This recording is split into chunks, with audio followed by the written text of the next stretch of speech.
माझे नाव स्वाती मधुकर पंचवद्य आहे। माझी आई आहे, आणखी 4 बहिणी आहे। आमचं सगळ्यांचा सांभाळ आईच करते। बाबा मी लहान असताना 2003 मध्ये मरण पावले। अल्ट्रा मॅरेथॉनची प्रॅक्टिस बी करत आहे। ते मी आतापर्यंत 3 वेळा धावलेली आहे।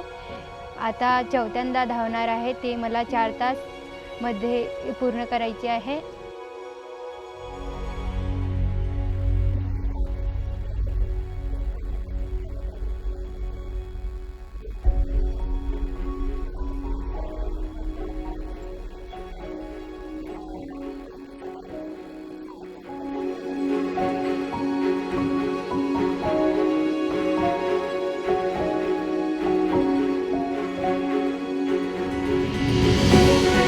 मला चांगलं वाटत आहे, कारण मी एवढं असून बी कंप्लीट केले। ते जसं माझा पाय लागला, पण प्रॅक्टिसमध्ये मी तेवढे केली ना प्रॅक्टिस, ते वाया नाही गेली पाहिजे म्हणून। आता आपल्याला काही करायचं आहे, पण खतम करायचंच आहे, हे दिमाग म्हणजे माइंडमध्ये तेच चालू होतं।